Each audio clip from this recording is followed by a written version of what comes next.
Hi there, Sandra here. I'm using Xtool Creative Space today to just do a walkthrough of the various controls. If you downloaded Xtool Creative Space a couple of months ago or so, you may have a different version to this one.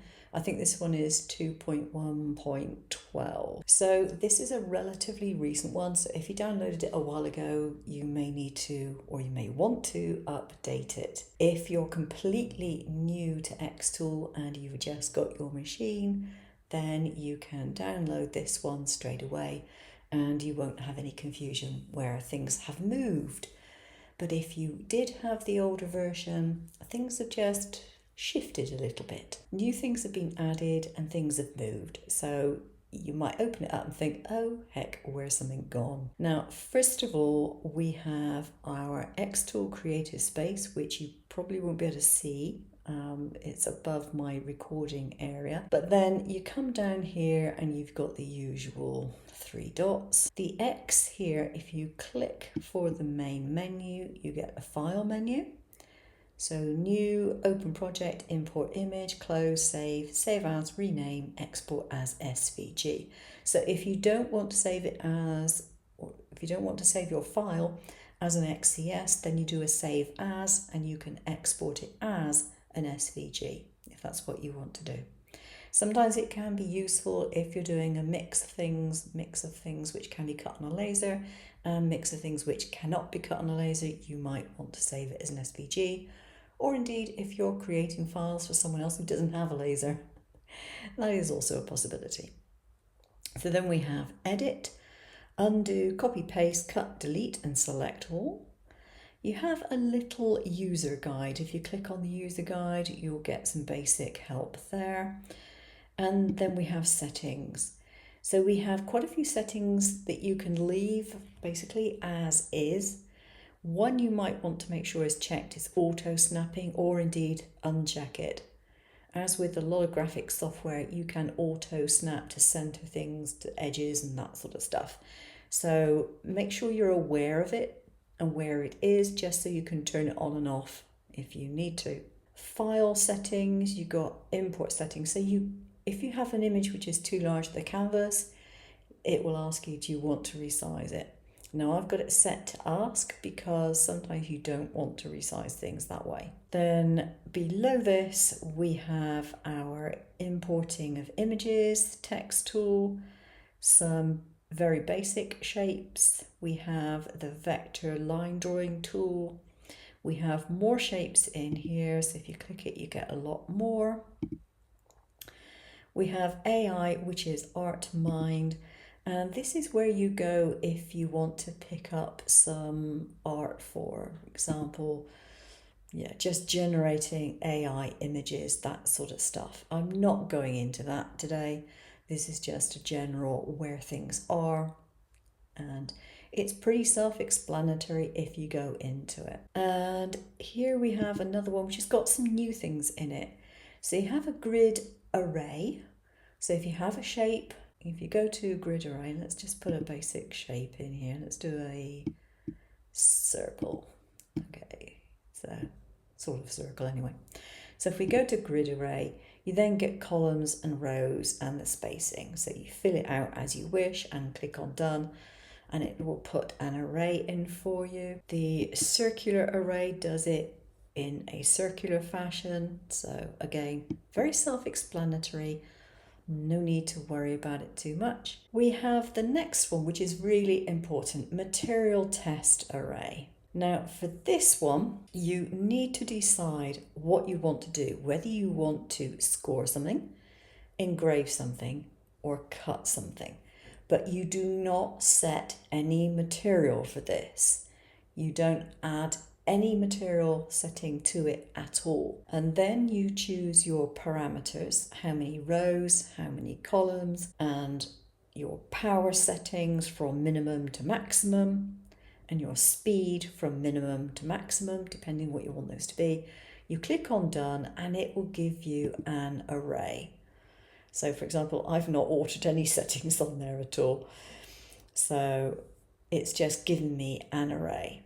Okay, so I'm just going to delete that. you definitely want to do a test array first. Save yourself a lot of hassle and a lot of money. Code generation to generate barcodes or QR codes. Not something I ever do, but it's there if you want it. And batch fill. Batch fill is for when maybe you're doing something like a lot of dog tags or pencils or something like that.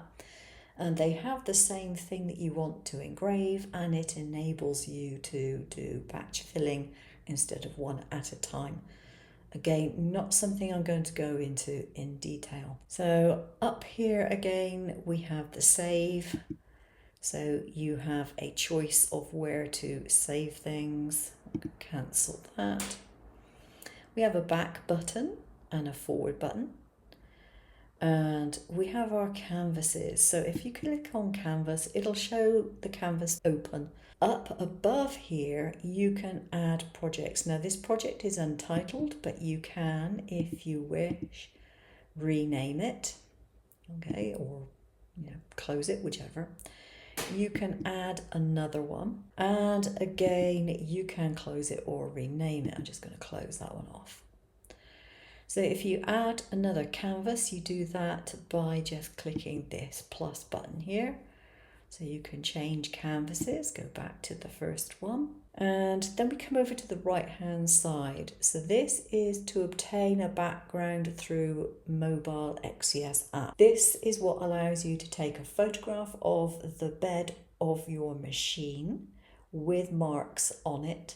Again, not going to go into the details of how you do that, but you take a photograph. The photograph then gets put in as a background on your workspace, and then you can obviously move things around to line them up. Then we have the processing area. Now this is what you need to do if you have, I don't know, a piece of wood or card or whatever, which is a particular area of it has already been used, for example. You can simply use the processing area. So you go to your machine, you click on this. It won't do it at the moment. I've not got my machine on, but it gives you options of how to mark the area, whether it is a rectangle, a circle, or a free-form shape. You can tell the program what shape and size your area is. And then over here is now where we have the auto measure. It used to be down on the side here, it's up on the top bar. This is what you do before you start processing your material. You place your laser manually over the area, you press on this, the probe goes down and measures it, and then comes back with a measurement. Now here we have user defined material, but we also have a library of other things that we could choose. So say if I choose basswood and confirm that, when I put a shape in, let's do a circle again, it will then give me some power settings. So if I want to cut it, I will come over here and we can see what settings were used to cut. And in this case, I could go for a power of 100 and a speed of 9. I happen to know I can go a little bit faster on my material because it's not quite 3mm, but generally speaking, I would just keep it at that and have done with it. I won't worry about it. But if you change it, you want to change it to score, for example, the settings change too.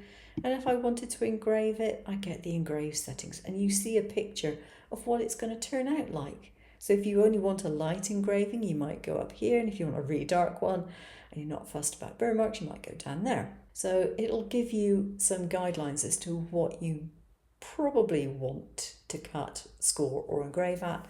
You may well require changing it depending on your own personal material, which, because it's wood, it's never going to be exactly the same as the samples that they had. Now, an important thing to note is the output. If it's green there, it means that is set to do whatever it is that you want to do. But if you've got shapes on your workspace and you don't want them to do anything, just click it off like that. I frequently start off with my project and have everything switched off and then switch on the things that I want to do and move them into place. especially useful if you've got lots of little bits and irregular pieces of wood and you have no idea where it's all going to fit eventually. Up here is where you connect your machine. This little two-way symbol here. So you switch on your device and you can connect it. Next to that you have device settings, and in my case I normally connect via Wi-Fi, but since my machine isn't on, I'm not connecting to anything. So just switch that off. And here we have a user guide.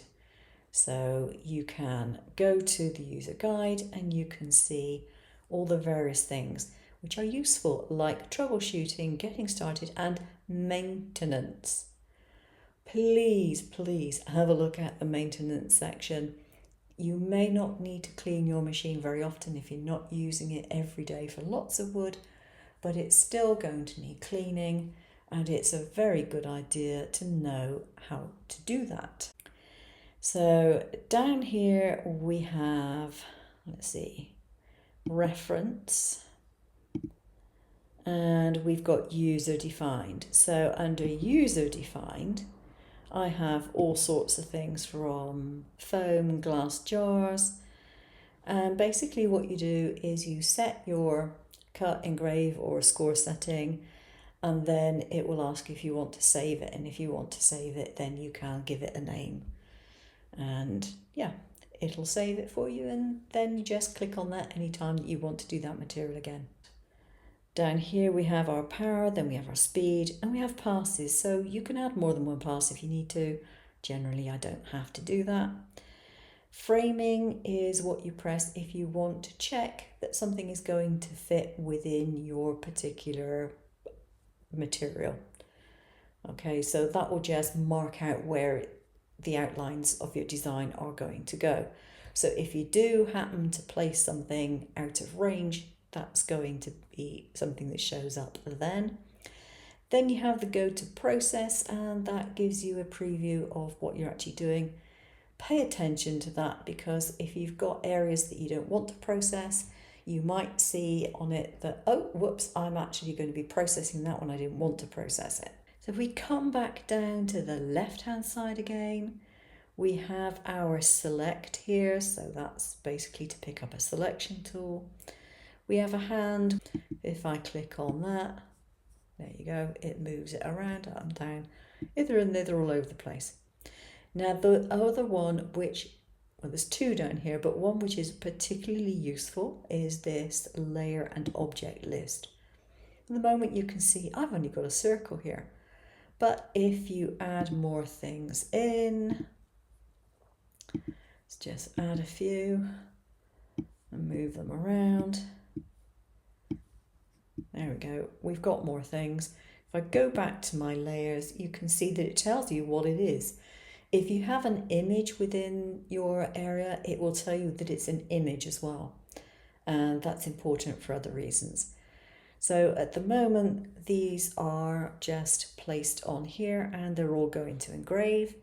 If I want to cut them, I click on here. So this goes to cut. If I want this one to score, I use that. Now down here on the left, you also have select object, move to, and this changes the color of your object. So if I change that to purple, for example, and take that one and change that to green, it's a visual clue to what you want to do. You can decide to have, okay, all my cut lines are going to be black or red or whatever. All my score lines are going to be green. If I want to engrave something, it's going to be blue. It's up to you what you want to do. But you'll see that you can tell there are different colours in here, so you can find things more easily if they are changed. If you need to separate things out, it's really useful. So that is pretty much it for that. Now, images. I've got some images on my desktop and I'm going to go through what actually happens with them.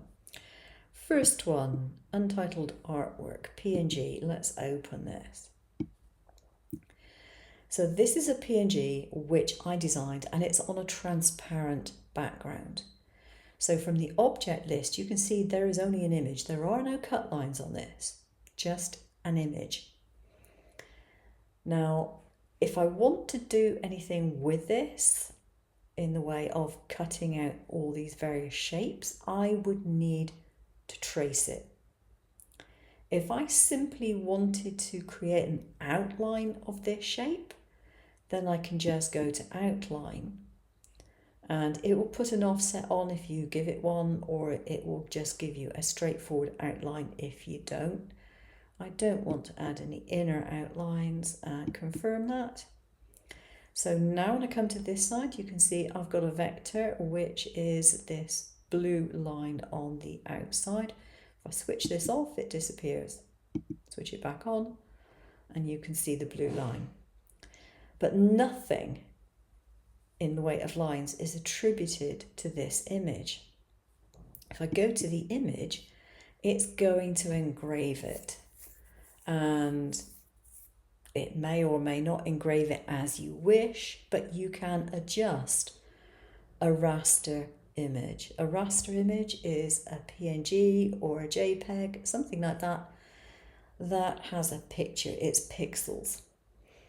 So I could put this to trace, but it's not an ideal thing to trace because it has airbrushing in it. The grey around the white here, for example, the shades on the leaves, the shading on the red of the hat. It's not a great thing to trace. If I go to trace this, it's not going to give me a great result at all. It really doesn't like it. No matter what I do with this, I can't get it, for example, to trace the white bits. I can get it to trace parts of it, but not the white. I get trace lines where I don't want them because it's finding those edges where it's airbrushed. So not really the greatest thing for doing for that purpose.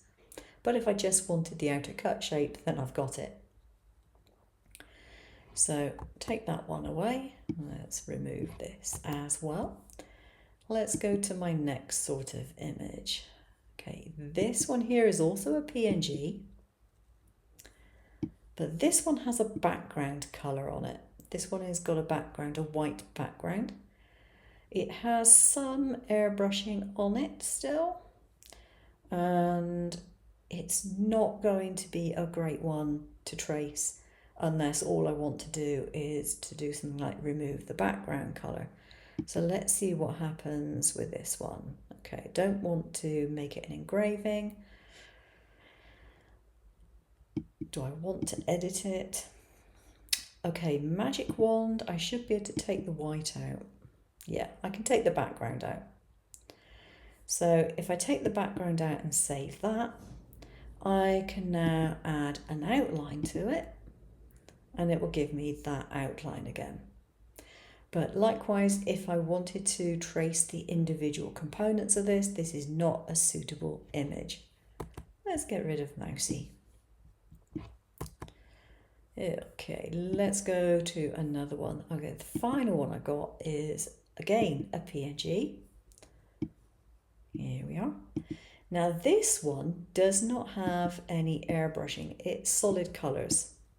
Quite deliberately imported something with solid colours on it this time. So again, we just have an image, even though it's a PNG on a transparent background, hasn't been traced. There are no cut lines on here. If I go to trace on this one, I should get a decent trace. And it looks as though it is giving me a good trace on that. I can see the various outlines here of everything which is in the design. And it's going to layer it by colour. So let's save that and see what happens. So you can see up here in the layers, it's layered it by colour. So I've got a purple layer, red one, yellow, black, and cyan. Is it cyan or cyan? I'm never sure. And then I have the image itself. If I switch the image off, you can see that I have the various layers. So that is excellent. It's traced that, no problem. whatsoever. You may find you get some items which you've downloaded, you've bought files, and they are supposedly SVGs, but they have images as well as vectors. This is a vector, okay? Rasters are things like JPEGs and PNGs that don't have any nodes on them at all. They are purely pictures. And then you have to ungroup it, and then you can play around with it. So if you get an SVG with an image, you cannot edit the image at the same time as you're editing an SVG. Ungroup it, you can put the image through the tracing software if you want to do that, or you can discard it if you don't need it. But an SVG can have both. You have some other options here which are pretty self-explanatory. You have sizing up here. You have things like alignment. So if you click on these, you'll get different results. Whoops, clicked off of there. You can edit nodes, which I don't want to do at the moment. You can edit compound paths. You can release compound paths. Again, you could put another outline on if you wanted to. These are all tools which are basic tools in any vector software. So if you've used vector software before, you should find those relatively simple, but they do have different names. Okay, that is it. I hope you found that useful. This is a beginner's tutorial, so I'm sorry if it was a long one. Thanks for watching, and yeah, subscribe if you like, and hit the bell and all those usual things that I will not tell you to do on a regular basis because I really don't like doing it. See you again soon, hopefully. Take care now.